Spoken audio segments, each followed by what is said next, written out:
There's a reason Venice is the place for first romantic couple holidays, world-renowned arts events and very famous films. Hello, Casino Royale. The city on water is like no other, with winding streets, cobblestones and beautiful Gothic architecture, and the occasional stripy-shirt-and-hat-clad gondolier floating by. Oh, and the food. Don't forget the food. So when in Venice, though you may want to spend your time simply sipping Aperol Spritz and getting lost in the city's maze, there are some things you absolutely cannot miss. Venice is rich in culture, home to some of the best galleries, art collections and museums around, as well as plenty of spots to refuel with a cicheti and spritzer and people watch for a while. In this video, we are going to show you top 10 things to do in Venice. Before we start the video, please like and subscribe to our channel for future updates. Let's start the video. Number 10. Grand Canal. The Grand Canal is Venice's biggest selling point, and for good reason. In the summer, the light reflects off of the water, gondolas float by, and locals tuck into a gelato and dangle their feet over the edge.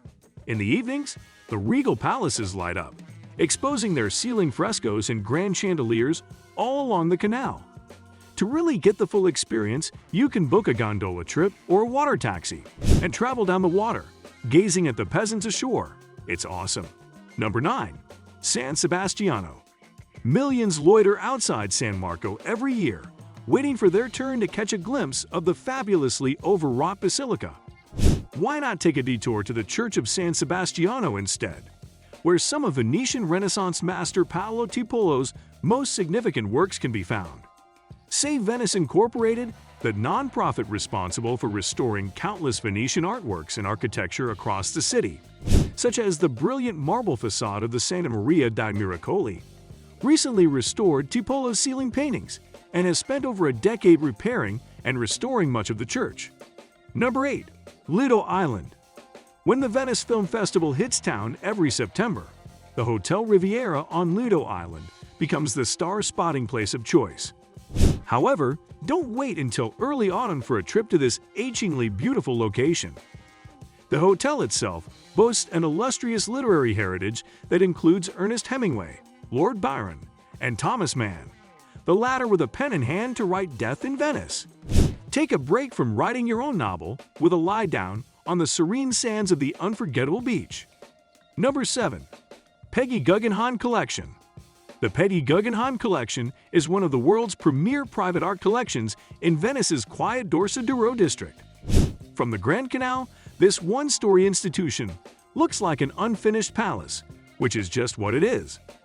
Guggenheim purchased the incomplete building in 1949 and filled its rooms with her vast collection of 20th-century surrealism, abstract expressionism, avant-garde sculpture, cubism, and more by esteemed artists like Mondrian, Dali, Pollock, and Picasso.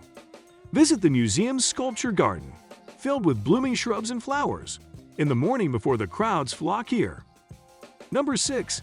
Murano Glass Museum. Make time for a trip to Murano and marvel at the traditional glass-making artistry the island is famous for.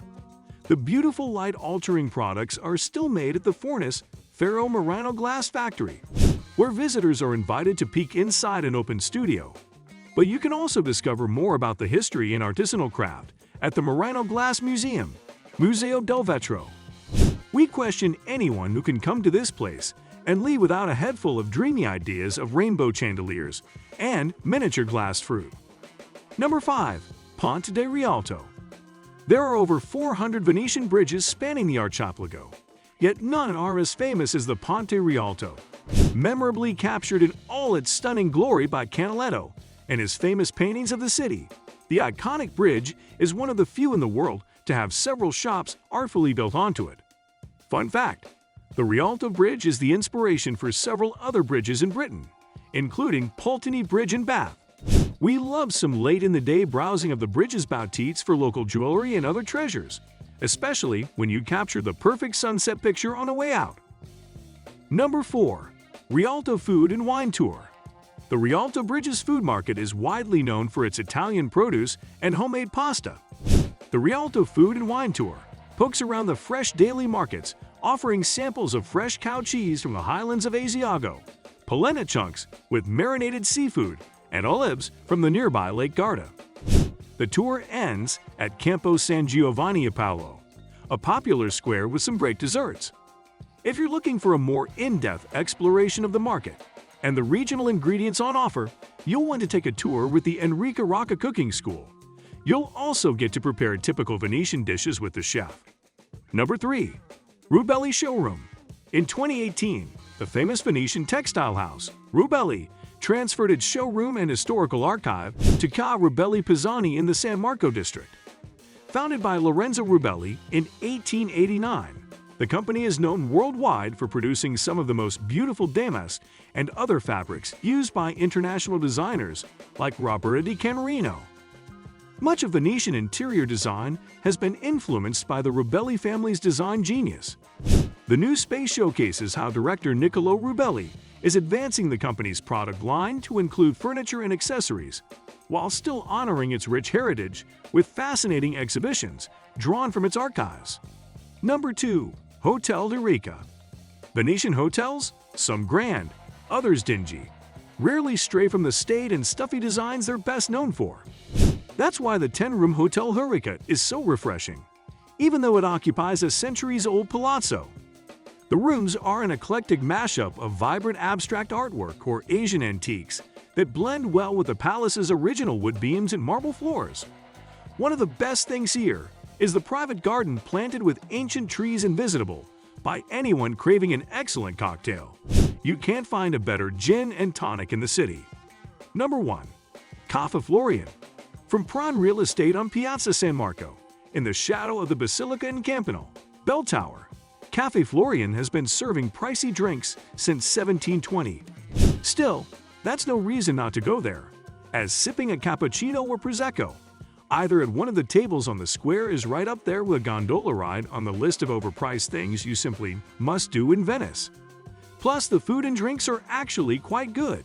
So resign yourself to the sticker shock and enjoy this only in Venice spectacle of white-jacketed waiters, silver tea trays, and unabashed poshness. That's it for today. We hope you found our video interesting. If you did, please give it a big thumbs up and share it with others. Also, if you haven't already, please consider subscribing to our channel. Don't forget to turn on the notification bell so you don't miss any of our new uploads.